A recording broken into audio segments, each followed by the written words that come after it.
The production of Fidelio in Salzburg in 1935 with Lotte Lehmann and Maestro Toscanini is still recalled as among the greatest performances ever given by both these great artists.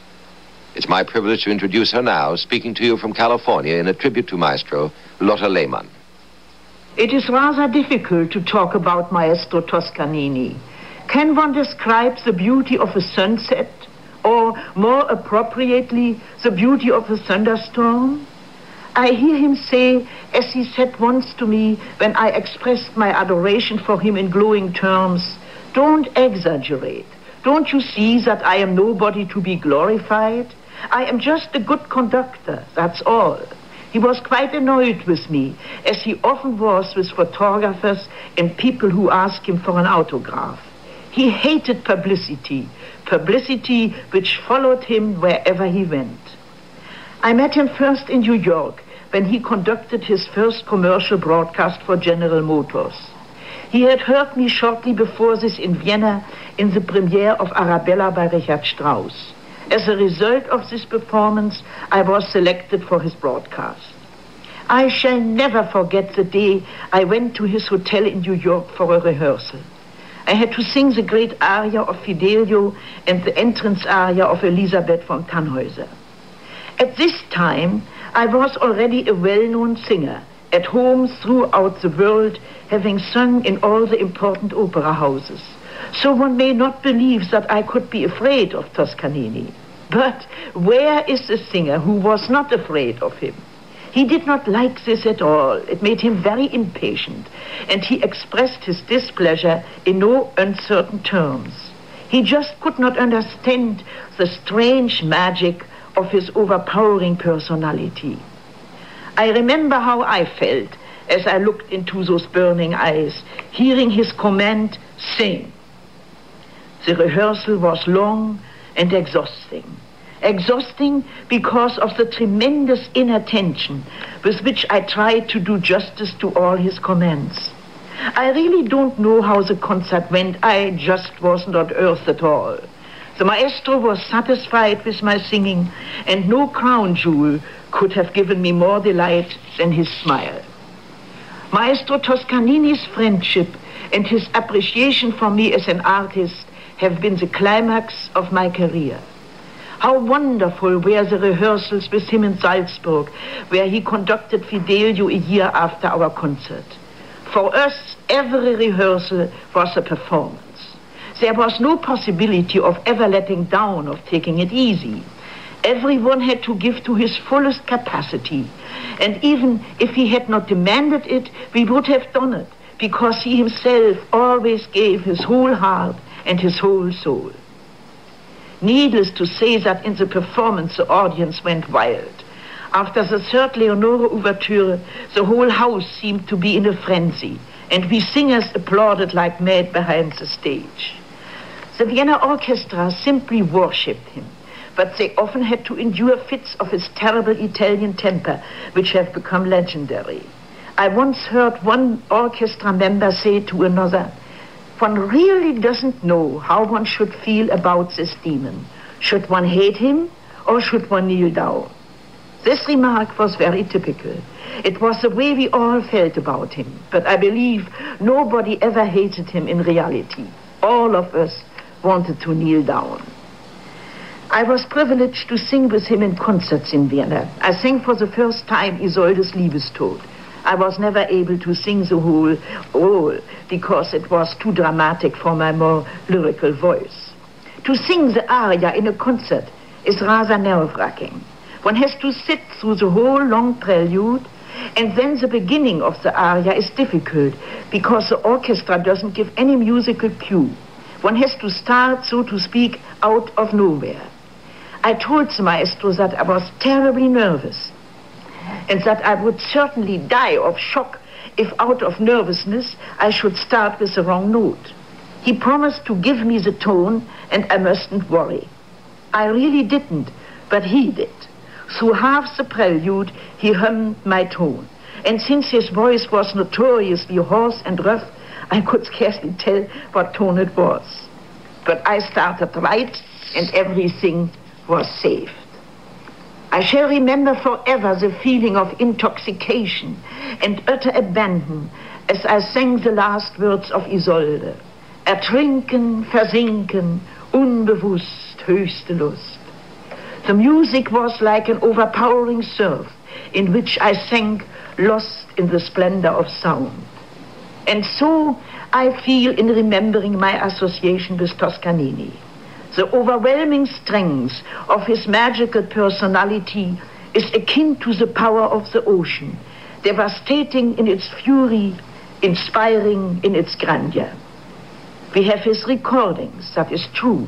In his perfection he is with us, and his gentle soul speaks to us through music. But that we shall never again be able to feel his nearness, to see him conducting, to see his beautiful and noble face, is a loss which will not diminish with the passing of time. Thank you, Lotte Lehmann. Our guest intermission speaker has been the world-renowned soprano Lotte Lehmann. And now, sitting across from me here in NBC Studio 5B, is the noted American soprano Eleanor Steber, whom we've heard as Marcellina in Maestro's presentation of Fidelio. Miss Steber, of course, has won world renown as an operatic and concert singer. And it's indeed a pleasure for me to have her here with us on this particular broadcast. Eleanor, our warm thanks to you for coming. I'm thrilled that you're here during this presentation of excerpts from Fidelio. Thank you very much, Ben. This is a thrill for me, too. You know that. When did you first see Maestro? I only saw Maestro Toscanini as a shadow in the back of Carnegie Hall at the first time, other than hearing him on the broadcasts. Yeah. But I was asked to come to audition for Maestro Toscanini. I think it was probably in the spring of the year that I had won the Metropolitan Auditions of the year, 1941. 41.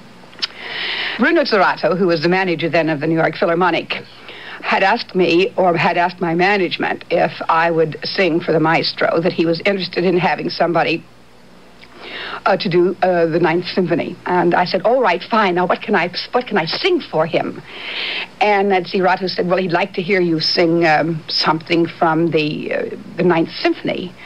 And I said, oh, well, Mr. Zerato, that's not much to sing for maestro, but perhaps I could then, maybe I could do the soprano solo from the Missa Solemnis of Beethoven, which I'd done.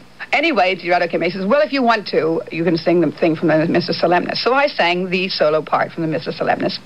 And then he said, and Maestro would like to hear you do the Ninth Symphony. So I waited with bated breath to find out what had happened. And I didn't hear, and I didn't hear. And finally, I went to my management, and they got in touch with Mr. Zerato and said, well, Maestro was quite disturbed with you, Miss Steber, because you insisted upon doing something other than what he wanted to hear you do. Boston High, prize-winning audition girl, comes down to New York, meets Maestro. Maestro wins. Yes, indeed. Well, it wasn't until about 3 years later that they told me that he wanted me to audition the role of Marcellina in Fidelio. And so I immediately began to study the role of Marcellina. And by the time I went to audition it for Maestro, I had the role memorized perfectly. And I sang it absolutely perfectly for him. Without... In the audition? In the audition. And he looked up at me with this wonderful sparkle in his eyes, and he said, bravo, bravo. Wonderful. It was and remains still one of the great experiences of my career to have done that role with him. You spoke of this time, the audition, Maestro. You met him this time. Before you had not met him at the other remote audition when he was a shadow in Carnegie Hall, as the rear of the orchestra. That's right. Do you recall your impressions of him? That first meeting with this man? Of course, I shall never forget the tremendous personal impact that I got from this man the moment that I saw him. I was already prepared for, well, almost God himself, you know. But then to see this wonderful human being sitting there and realizing that I was standing in front of this man, it was really, really a fantastic moment. And I went back to see him. I never sang with him again, but I went oftentimes afterwards to some of the performances at NBC, and I would always go back to see him, and he'd say, oh, my dear Steber. Steber. And he would embrace me. Yeah. And so that's my story of the wonderful Arturo Toscanini. Barely, Eleanor. Those are the outlines and some of the intimate touches, but there's also the story of your own contacts with him professionally and working with him, rehearsing with him. Since you felt so deeply the joy of singing with him, you must have had some recollections of the rehearsals, how they went and how he worked and what he got out of you. I do indeed. I do know that he was a perfectionist. Yes. And that it was difficult for sometimes people to accomplish perhaps what he wanted, the exact mood, the exact phrasing that he wanted. And he would work and work and work and work until he got it to the point that he wanted it. He didn't spare the artist or himself. Right, absolutely. I have always and had prided myself on being a fine musician and being able to learn and to study well. And today, at that time, I probably didn't have all the humility that one finds as they go through this life. And with all of my precision and with all of the carefulness and attention that I gave to my performance, of which I felt that he was proud, and yet I say that because of how I felt then. I do not know this. The one most embarrassing moment and thing in my whole life was that in that performance. Really? In the last chorus, I came in a bar too soon.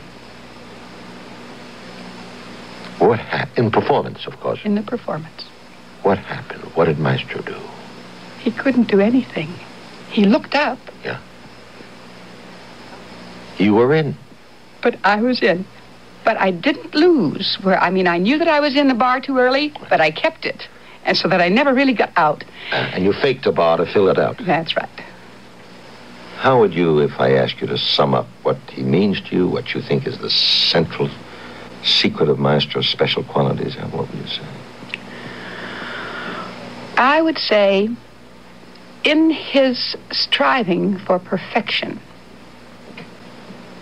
he enlarged and transcended the human qualities that so many people have. That is the reason he is great and will never, never be forgotten in the whole history of time.